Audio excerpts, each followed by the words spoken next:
Well, hello and welcome to today's Breakfast Bites. I'm Nathan Thomas and I'm joined today by Pete Baker from Life Church Lancashire. Hi, Pete. Good to see you. Good to see you too. How are you? Not too bad, actually. Enjoying this gradual transition toward autumn, feeling a certain Mm, freshness in the air, although there's been a lot of rain. mm, I mean, like just yeah. practically drenching the ground. We had one day, it was like literally non-stop rain for about 24 hours or something. It's the kind of rain that you know would just make you soaked through if you stood Yes. out too long. Yeah. Yeah. But it is nice to enter this new season and yeah, to see the golden leaves and all the rest of it. So yeah, anyway, it's great to see you again. Yeah. We've been working Good to through a see you series, too. haven't we, looking at the Alpha course and the various questions that Yes. are asked. And where do you want to go next then? Yeah. Yeah. So yeah, we're doing the Alpha course. The Life Church is the little Alpha manual that everybody gets when they do the Alpha course. Yeah. Week one, the big question was, is there more to life than this? Week two, the big question was, who is Jesus? And week three, the big question is, why did Jesus die? Um, and so, yeah, we're doing the Alpha course with various different groups.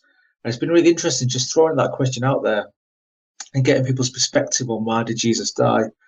So of course, some people say the textbook kind of answers, Jesus died for our sins. He died to save us. He died to set us free. Um, he died in our place. He died as a substitute.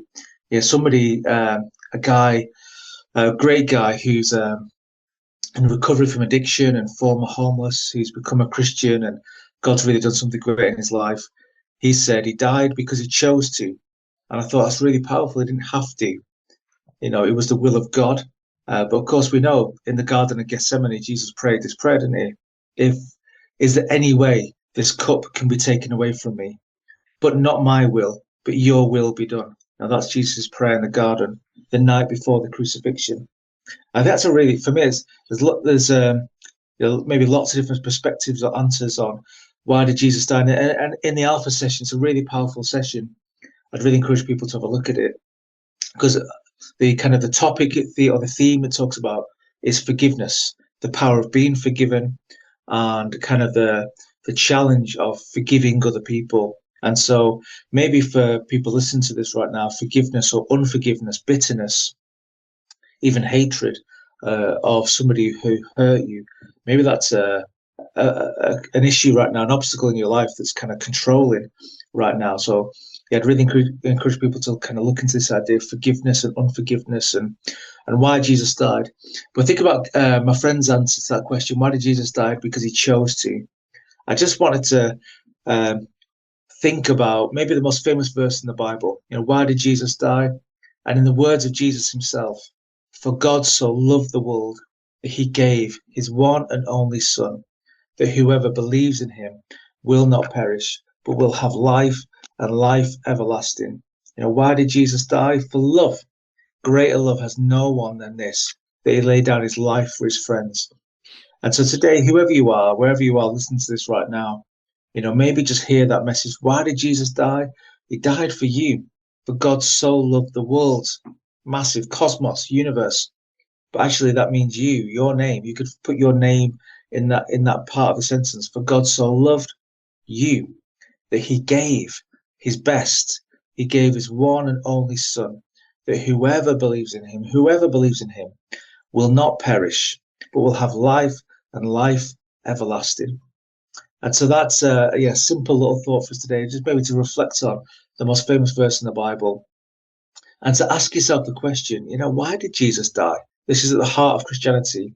It's the most kind of famous image, icon, the image of the cross. There's all these logos, aren't there? You've got it on your shirt. It's the most famous icon image in the history of mankind, the cross. Why did Jesus die? What does that mean for your life?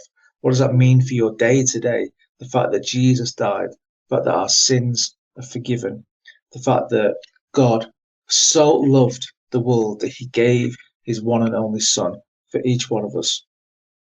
Yes, that's my simple little thought today in our little Alpha journey. Yeah, that's very good. It is an important question, isn't it? And in a way, coming back to what you said about the Lewis trilemma last time, Mm, this is actually, it kind of makes a lot of sense of it because if Jesus was in fact one, I mean, what were the three options? He was either man, God, or God. That was it, mad, bad, or God. And if he was mad, or if he was bad and he knew he wasn't really God, would he have really gone to the lengths of actually letting people crucify him? I mean, Yeah, you could refer to so many people over the years who've been martyred because of their faith. And you'd have to ask yourself, if they knew that it wasn't true, would they really be willing yeah, to give up their lives for it like that? You know, they have to believe in yeah. it wholeheartedly to allow that kind of suffering to continue, Mm, and it does make you think, doesn't it? It is it an important does. Yeah, question. Why did he die?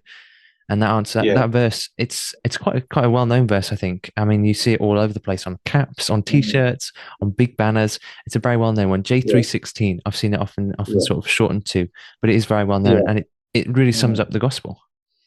It does. Exactly. It does. Yeah, yeah. Yeah. So something for us to ponder on today. Definitely. Thank you so much, Pete. It's been a pleasure as always. Okay. Enjoy the rest of your week. Bless you. Thank you so much. Bless you. Bye.